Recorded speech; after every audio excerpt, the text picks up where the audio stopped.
EtherNet IP Made Easy is a simple freeware utility designed to walk users through the configuration of Phoenix Contact I/O and switches. In this video, we will go through a basic configuration of a lean managed switch in an inline modular EtherNet IP I/O station. If you don't already have the utility, it can be downloaded at phoenixcontact.com/EIP.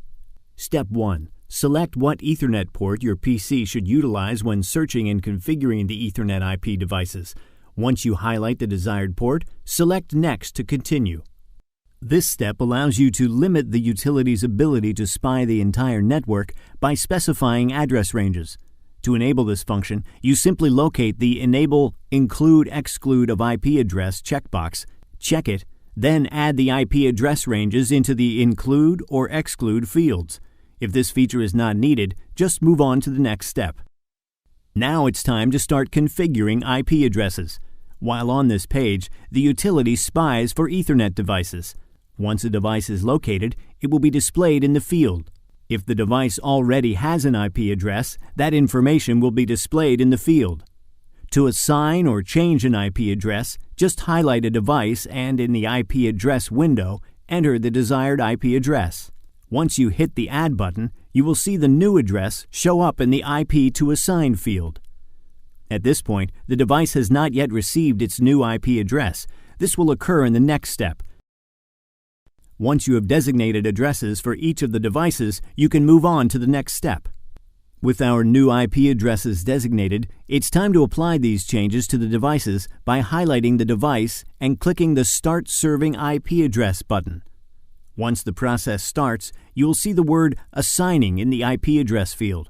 When the device has accepted, the field will change and display the device's new IP address. If the device had an IP address, it may need to be power cycled before the new address takes effect.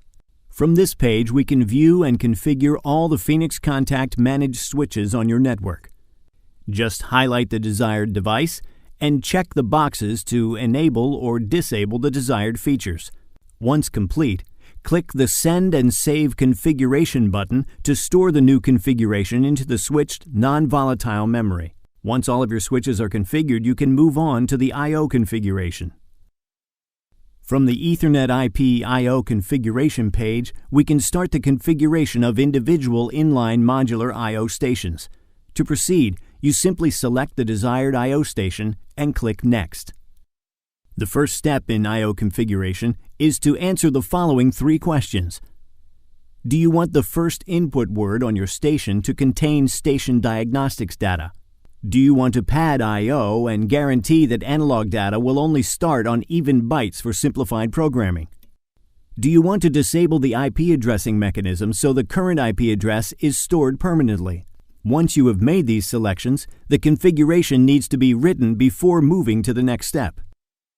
In this step, we're going to click the Add All I/O button, and the I/O station will configure itself with the currently connected local bus modules.